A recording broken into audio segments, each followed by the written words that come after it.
So today in this video we will do our next illustration, that is illustration number 6. ठीक है, इसमें देखिए एक कंपनी है जिसका अकाउंटिंग ईयर कैलेंडर ईयर है.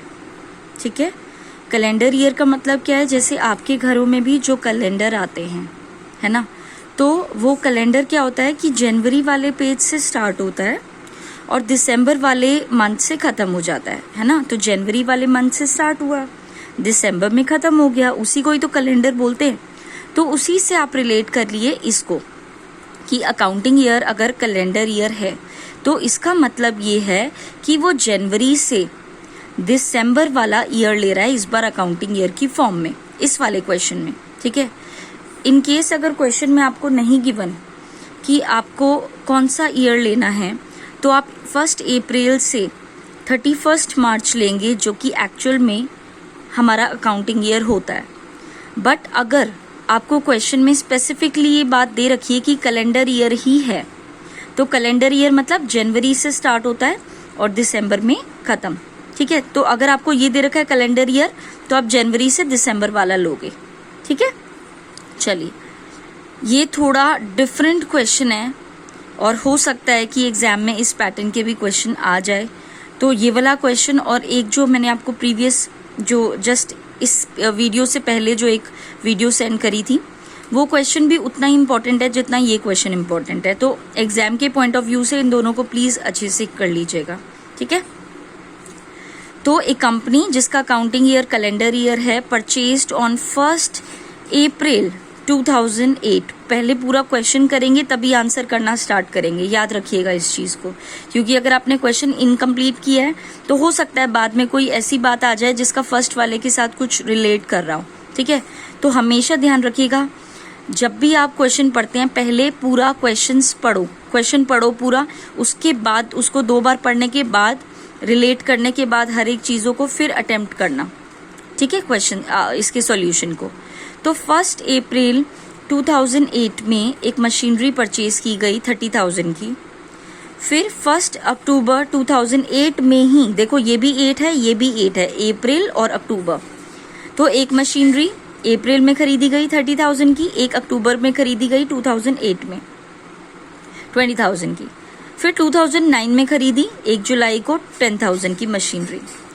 1 जनवरी 2010 को, यानी कि ये 8 में खरीदी थी, ये 9 में खरीदी है, नहीं ये भी 8 में ही खरीदी है और ये वाली 9 में खरीदी थी. और जनवरी में 1 तारीख को, यानी कि 1 तारीख का मतलब क्या है, क्योंकि कैलेंडर ईयर है ये. ठीक है, तो 1 जनवरी को तो क्या ही है, कुछ भी नहीं होता. आपने अगर यहाँ पे 31 होता जनवरी तो इसका मतलब जनवरी तो यूज करी है. अगर 1 तारीख को ही 2010 दे रखा है, क्या रखा है 1 जनवरी 2010 में 1/3 यानी कि 1/3 हिस्सा, 1/3 हिस्सा मशीनरी का जो हमने इंस्टॉल कराया था 1 अप्रैल 2008 को. अब देखते हैं 1 अप्रैल 2008 में कितने की मशीनरी थी. तो 1 अप्रैल 2008 में मशीनरी थी कितने की, 30,000 की, यानी कि 30,000 की बात कर रहा है कि 30,000 का 1/3 हिस्सा यानी कि 1/3 हिस्सा मशीन का उसने ऑब्सोलीट हो गया, वो 1/3 हिस्सा, और उसको उसने बेच दिया कितने रुपए में, 3,000 रुपए में, 3,000 रुपीज. ठीक है, आपको शो करना है मशीनरी अकाउंट को who would appear in the books of the company, और मशीनरी पर डेप्रिसिएशन लगाना है फिक्स्ड इंस्टॉलमेंट, यानी कि वही स्ट्रेट लाइन मेथड है, 10% पर एनम का. ठीक है, एक बार क्वेश्चन को फिर दोबारा अच्छे से देख लीजिए. ठीक है, चलिए, तो अब सॉल्यूशन की ओर बढ़ते हैं. ओके, इस क्वेश्चन को ना मैं आपके, ये एक सॉल्यूशन वैसे तो गिवन है आपके बुक में, लेकिन मैं इस तरीके से नहीं करा रही. ठीक है, रीजन बीइंग मैं अपना ही एक मेथड आपको करा रही हूँ जो कि आई थिंक इस वाले मेथड से काफ़ी इजी रहेगा.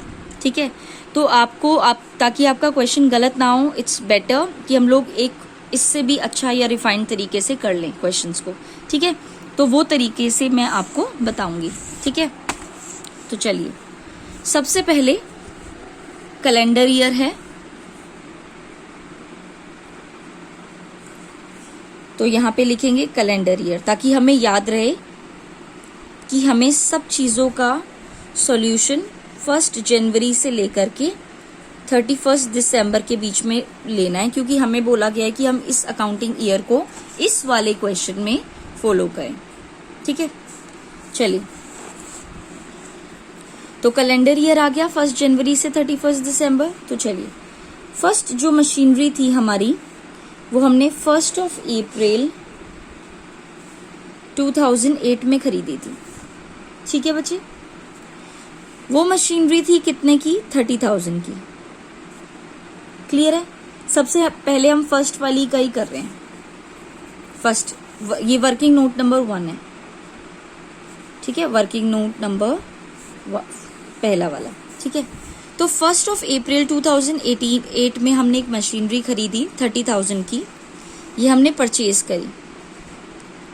और जैसे कि आपको क्वेश्चन में गिवन है कि 1 जनवरी 2010 को 1/3 पार्ट मशीनरी का जो है ऑब्सोलीट हो गया और वो हमने 3,000 में बेच दिया। ठीक है, तो तारीख कौन सी, यहाँ पे मैं एक छोटा सा बॉक्स बना लेती हूँ ताकि मुझे ध्यान रहे कि डेप्रिसिएशन कब तक लगाना है। तो यानी कि 1 जनवरी को बेच रहे हैं और ईयर गिवन है 1 जनवरी 2010। तो यहाँ पे है 1 जनवरी 2010। इस तारीख को हमारे पास 1/3 हिस्से को हम डिस्पोज ऑफ कर रहे हैं। कितने रुपए में? 3,000 रुपीज़ में। ये छोटा सा मैंने यहाँ पे इसलिए लिख लिया ताकि याद रहे। ठीक है, क्योंकि बार बार क्वेश्चन देखोगे आप तो थोड़ा कंफ्यूज हो जाओगे। इट्स बेटर कि आप वर्किंग नोट में सारी चीज़ें लिख लें। ठीक है, क्योंकि आप इधर देखोगे उधर देखोगे कंफ्यूजन होगा। इट्स बेटर कि मैंने ये चीज़ यहीं पे उतार दी। ठीक है, अब देखिए, मैं इसी का ही आपको सॉल्यूशन बताती हूँ। ठीक है, अब हम क्या करेंगे बच्चे, अगर 1 अप्रैल 2008 को हमने 30,000 की मशीनरी खरीदी। ठीक है, तो चलो ठीक है, मान लेते हैं हमने खरीद ली। उसके बाद क्वेश्चन में दे रखा है 1 जनवरी 2010 को इसका 1/3 पार्ट हमने 3,000 में बेच दिया। तो हम एक काम करते हैं, बाद में करेंगे 1/3, फिर 2/3, फिर ये, फिर वो, है ना। इट्स बेटर पहले से ही अपना हिस्सा अलग निकाल लो। ठीक है, पहले ही लड़ाई हो हिस्सेदारी की, तो इट्स बेटर कि पहले से ही मैं हिस्सेदारी कर दूं। ठीक है, तो हम, इसने ये कहा है ना कि इससे 1/3 हिस्सा बेच रहे हैं, 2/3 तो नहीं बेच रहे, यानी कि रिमेनिंग पार्ट तो नहीं बेच रहे। तो हम एक काम करते हैं, ताकि हमें बाद में कंफ्यूजन ना हो, इसलिए हम एक काम करते हैं, पहले से ही डिवाइड कर लेते हैं, बिगनिंग से ही डिवाइड करते हैं। ठीक है, अब यहाँ पे अब देखो, मैं 2 पार्टीशन कर रही हूँ। एक वो हिस्सा जो हम बेच रहे हैं उसको हमने फर्स्ट मशीनरी का नाम दे दिया, और एक वो हिस्सा जिसको हम नहीं बेच रहे उसको हमने सेकंड मशीनरी का नाम दे दिया। ठीक है, अब बोल रखा है 30,000 का में से क्या रखा है, 1/3 हिस्सा, 1/3 पार्ट को आप क्या कर रहे हो, बेच रहे हो, सोल्ड कर रहे हो। रिमेनिंग को तो नहीं बेच रहे ना बच्चे। ठीक है, तो 1/3 पार्ट यहाँ आ गया, तो रिमेनिंग पार्ट कहाँ आएगा, यहाँ पे। रिमेनिंग पार्ट कितना है, अगर ये 1/3 है तो ये बचा हुआ कितना हुआ, 2/3, है ना। हम एक काम करते हैं, पहले ही कर लिया हमने, इसने कहा ना 1/3 हिस्सा बेच रहे हैं, स्टार्टिंग से ही फिर बंटवारा कर दो।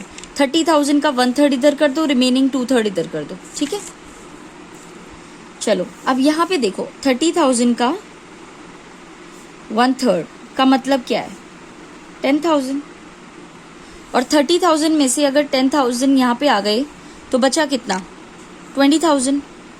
आपकी मर्जी है, आप कैसे भी निकाल सकते हो, या तो आप 30,000 में से 10,000 माइनस कर दो तो भी 20 आना है, या फिर जैसे आपने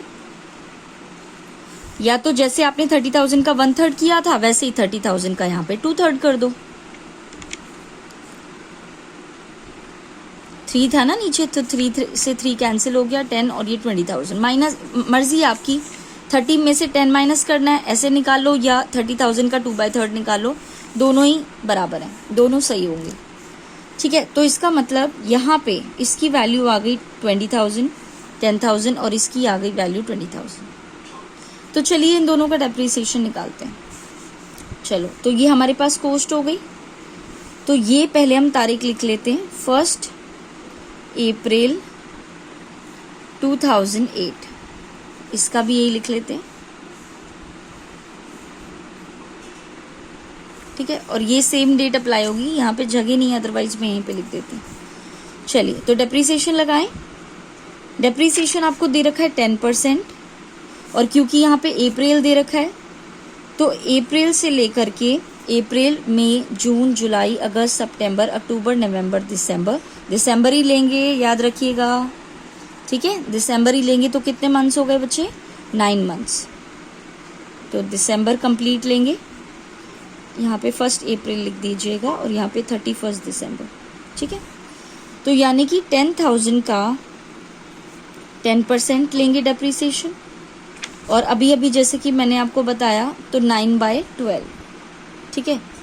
तो अगर हम लोग 10,000 का 10% करेंगे, ठीक है, और यहाँ पे आएगा 9% के हिसाब से, तो ये आपका आएगा 750, ठीक है। तो यानी कि 10,000 माइनस 10,000 की कॉस्ट थी, मैं इसको थोड़ा कंप्लीट फॉर्मेट में बता देती हूँ, ठीक है। अब यहाँ पे देखिए कॉस्ट 10,000, ठीक है, लेस करेंगे डेप्रीसिएशन, अभी अभी जैसे मैंने बताया पूरा, ये कितना आया बच्चे? 750। तो 10,000 में से 750 लेस करेंगे तो ये आएगा 9250, ठीक है। ये क्या आया बच्चे? बैलेंस आया ना, डेप्रीसिएशन माइनस करने के बाद क्या आता है? बैलेंस। अब ये बैलेंस कौन सी तारीख को आया? देखिए 1 अप्रैल 2008 में खरीदी थी। अब देखो हमारा कैलेंडर ईयर फॉलो हो रहा है, तो यानी कि ये आएगा 8 की बात चल रही है ना, तो 8 ही आएगा, क्योंकि कैलेंडर ईयर हमने यहाँ पे फॉलो किया। तो 1 जनवरी से 31 दिसंबर 2008 ही चल रहा है। वो अलग बात है कि हमने अप्रैल में खरीदी थी, तभी हमने 9 मंथ्स का ही डेप्रीसिएशन लगाया था, ये देखिए, है ना। तो 8 की बात हो रही है तो 8 पे ही खत्म होगा, क्योंकि कैलेंडर ईयर है, ठीक है। नेक्स्ट आ जाता है डेप्रीसिएशन, अगले साल का लगाएंगे, तो वही 10,000 का 10%। अच्छा, इस बार तो पूरे साल का लगेगा, ठीक है, क्योंकि ये जो बैलेंस होता है ये 31 दिसंबर 2008 का है, तो अगली बार जब उतरेगा तो 1 जनवरी 2008 के हिसाब से उतरेगा। तो जनवरी से दिसंबर पूरा साल ही हो गया। तो 10,000 का 10% कितना हुआ बच्चे? 1,000। तो बचा कितना रिमेनिंग बैलेंस? 8250। अब ये बैलेंस आया 8 में खरीदी थी, ये 8 हो गया क्योंकि सेम रहेगा। अब ये आया 8 के बाद अगला क्या आएगा बच्चे? 9। ये न्यू ईयर, ठीक है, अगले दिन न्यू ईयर होने वाला है। 31 दिसंबर की लास्ट डेट होती है 2009 की। उसके बाद अगले साल 2010 आ जाता है, 31 दिसंबर के बाद 1 जनवरी आ जाएगा, और 2009 चेंज होकर के, क्योंकि अगला साल आ गया तो 2010 हो जाएगा। अब गौर से देखिए, यहाँ पर मैंने आपको पहले ही रिलेट करा दिया था ताकि भूले ना आप लोग। तो 1 जनवरी 2010 को ही आपने 3,000 में बेच दिया। तो देखिए आप लोग खुद दिमाग लगाओ, अगर मैं कह रही हूँ कि ये जो बैलेंस है ये 31 दिसंबर 2009 को है, तो हम ये भी तो कह सकते हैं ना कि ये जो बैलेंस है 31 दिसंबर की बात करूं या 1 जनवरी की बात करूं, 2009 की है, 2010, 31 दिसंबर लास्ट डेट और 1 जनवरी फर्स्ट डेट 2010 की, तो बात तो एक ही होगी, है ना। तो यानी कि ये जो बैलेंस है 8250 का, ये इसी तारीख का है जिस तारीख को हम लोग बेच रहे हैं। ये देखो 1 जनवरी 2010 को ही हम लोग बेच रहे थे मशीनरी 3000 की। तो देखो ये जो मशीनरी आप बेच रहे हो ना, ये 1/3 वाली जो मशीनरी आप बेच रहे हो 10,000 की, उसका 1 जनवरी 2010 को, 1 जनवरी 2010 को उसका बैलेंस 8250 का था, और हालांकि वो बिक रही है कितने में? कितने में बिक रही है बच्चे? 3,000 रुपीज में। यानी कि 8250 की चीज 3,000 रुपीज में बिक रही है, यानी कि 8,000 समथिंग की चीज 3,000 में बिक रही है। ये तो हमें लॉस हो गया, है ना। तो कितने का लॉस हो गया? 5250 का, ठीक है। तो यानी कि यहाँ पे अगर 8250 की चीज अगर 3,000 में बिक रही है, तो यानी कि 5250 का बैलेंस, वो लॉस आ गया हमें, है ना। 8250 की चीज को अगर आप इतना कम 3,000 में ही बस बेच रहे हो, तो यानी कि ये तो हमें लॉस हो गया। और लॉस को हमेशा किससे लिखते हैं? Statement of P&L, profit and loss. ये देखिए, ठीक है, statement of profit and loss.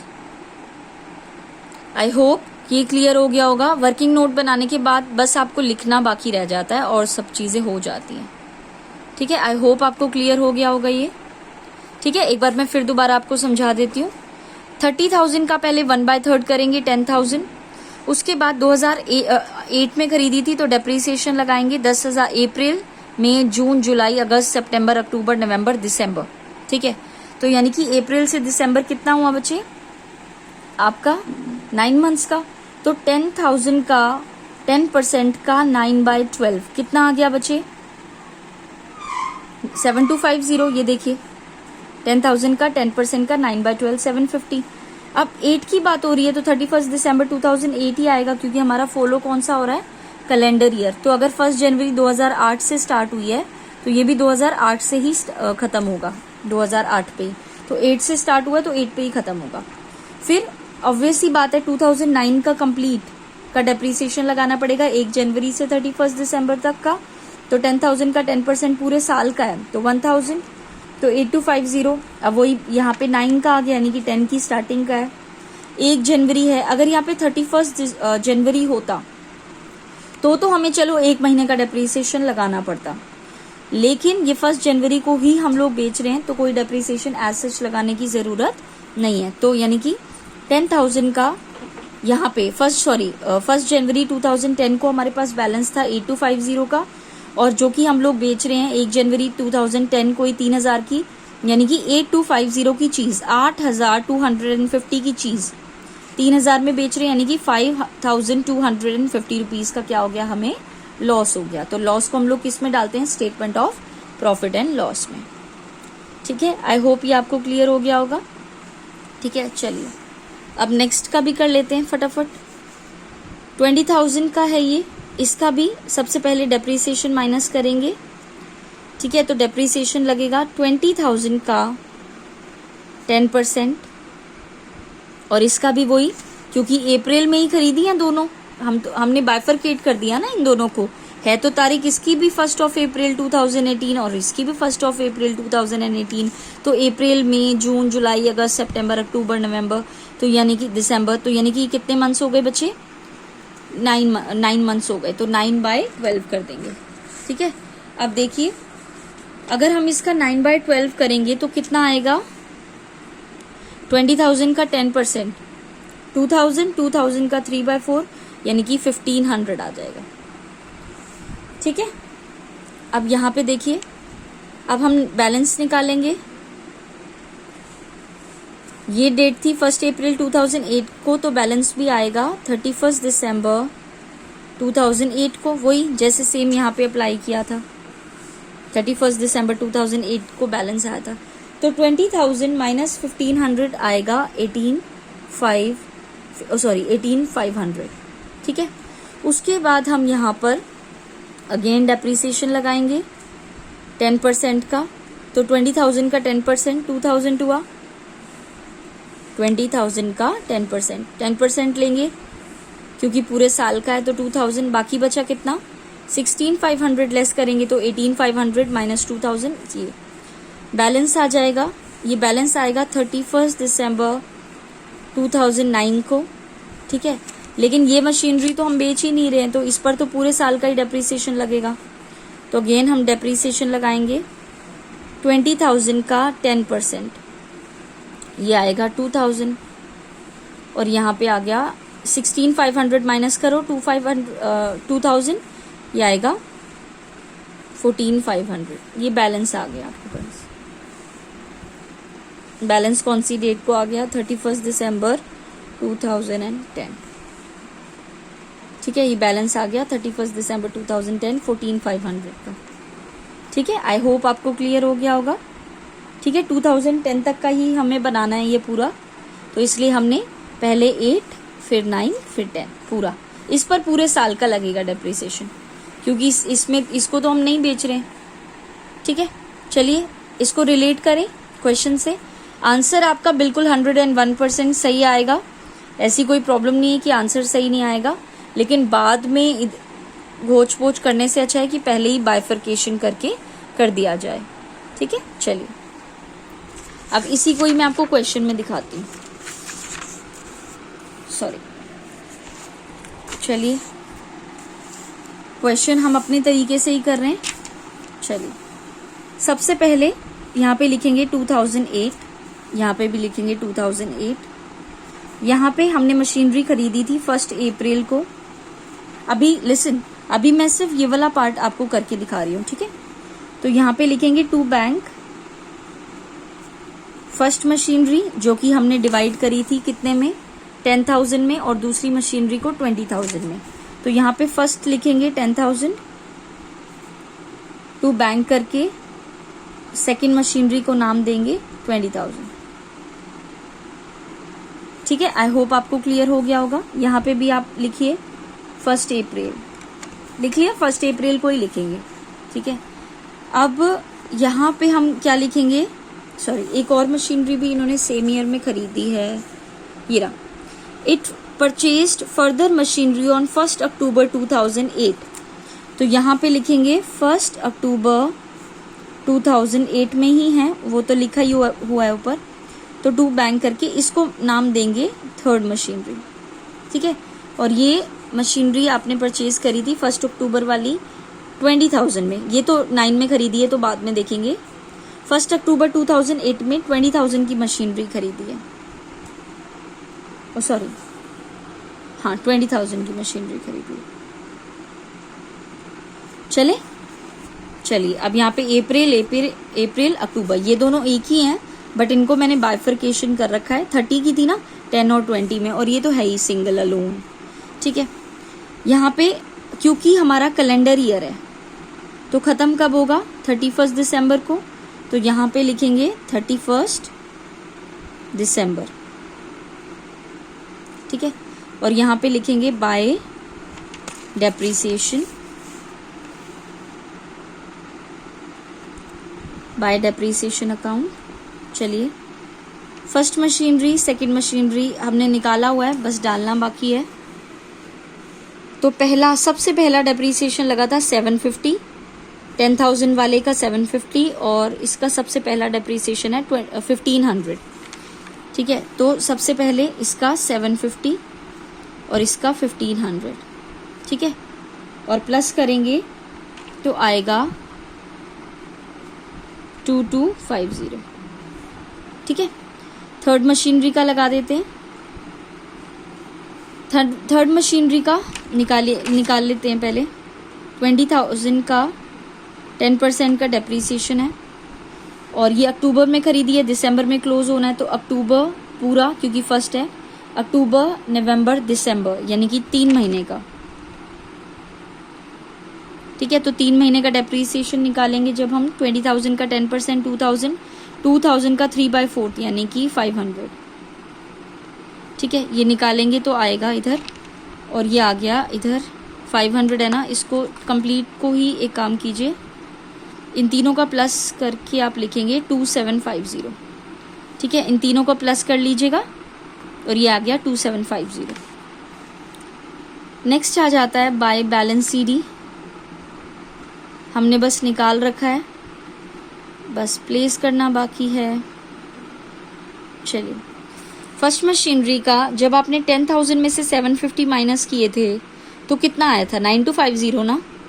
तो यहाँ पे बैलेंस लिख दीजिए 9250। जब हमने 20,000 में से 1,500 माइनस किया था तो बैलेंस आया था 18,500। तो यहाँ पे लिख देते हैं 18,500, ठीक है। और यहाँ पे 20,000 मतलब फर्स्ट 10 माइनस 750 9250, 20 माइनस 1,500 18,500, 20,000 माइनस 500 ये कितना आएगा 19,500। और इन तीनों को जब आप, जैसे मैंने इन तीनों को प्लस करके यहाँ पे लिखा था, तो वैसे इन तीनों को प्लस करके हमेशा लास्ट वाले में लिखते हैं। इन तीनों में से जो भी लास्ट होगा ना वहाँ पे लिखा करते हैं। तो इन तीनों का प्लस करेंगे तो आएगा 47,250, 47,250, ठीक है, ठीक है। आई होप आपको क्लियर हो गया होगा। चलिए अब टोटल करें, बैंक का हो गया डेप्रीसिएशन और यहाँ पे बैलेंस शीट हो गया। यहाँ पे हम टोटल कर देंगे तो ये 20 10 और ये 50 आ गया और 47,250 प्लस में 2750 इसका भी टोटल 50,000 आ गया। डबल लाइन लगा के क्रॉस कीजिएगा, ठीक है। यहाँ पे भी लिख दीजिएगा 31 दिसंबर। चलिए अब नेक्स्ट 2009 स्टार्ट हो गया, क्योंकि कैलेंडर ईयर है तो जैन ऐसे ही चलेगा, जैन दिसंबर जैन दिसंबर जैन दिसंबर।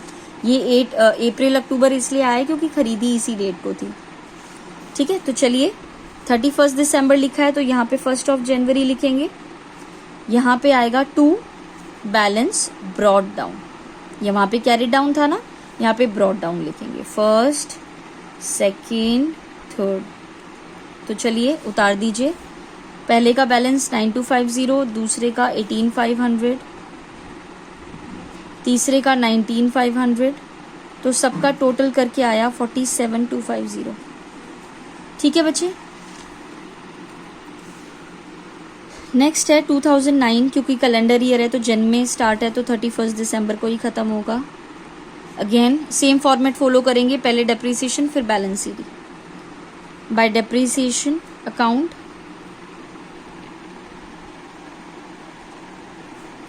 फर्स्ट मशीनरी का डेप्रीसिएशन, सेकंड का और थर्ड का।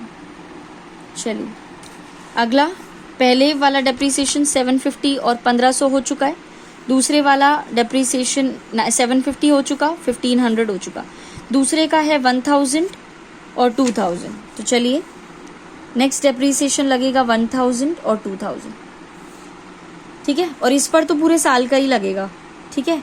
कितने की परचेज करी थी आपने? 20,000 की खरीदी थी ना, तो इस बार पूरा ही लगेगा 20,000 का 10%। इस बार नहीं करना है आपको वो जो आपने पहले किया था ना 3/4, क्योंकि वो तो अक्टूबर में खरीदा था, दिसंबर में क्लोज हो रहा था तो 3 महीने ही बने थे तो ये आ गया।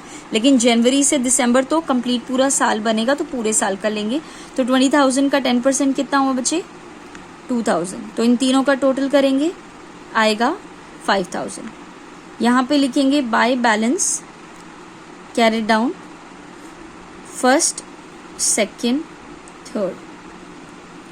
तो चलिए 9250 माइनस 1000 8250, 18500 माइनस 2000 16500, 19500 माइनस में ये जो है आपका 19500 माइनस में 2000, ये आएगा आपका 17500।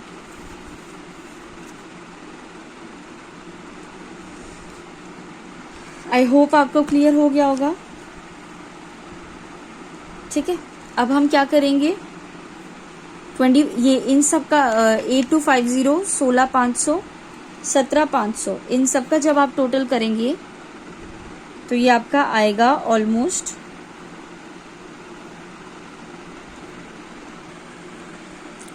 Okay students. एक और चीज बतानी रह गई है यहाँ पर, क्वेश्चन में देखिए एक बार आप ना, 2009 में हमने एक और मशीनरी खरीदी थी जिसकी ट्रांजैक्शन करना रह गया है। तो 1 जुलाई 2009 को हमने 10,000 की मशीनरी खरीदी थी, है ना। तो वो हम लोग यहाँ पे डालना भूल गए हैं। तो डेट है 1 जुलाई 2019, तो यहाँ पे हम डेट डालेंगे 1 जुलाई 2009, तो ऊपर लिखा ही हुआ है। इस मशीनरी को नाम देंगे 4th, और ये जो 1 जुलाई 2009 को खरीदी थी वो 10,000 की थी, तो यहाँ पे लिखेंगे 1 जुलाई 2000, ये है ना, तो 10,000 यहाँ पे लिखिएगा आप, ठीक है। यहाँ पे सॉरी, क्योंकि आप बैलेंस नहीं उतार रहे हो तो यहाँ पे आप लिखेंगे टू बैंक अकाउंट, और यहाँ पे लिखेंगे 4th मशीनरी। कितने की थी बच्चे? 10,000 रुपीज़ की, ठीक है। इस वीडियो को अभी मैं यहीं पे कर रही हूँ क्योंकि टाइम आउट होने वाला है ऑलमोस्ट। तो जो इसके बाद जो नेक्स्ट टॉपिक होगा वो नेक्स्ट वीडियो में करा रही हूँ, ठीक है। Thank you.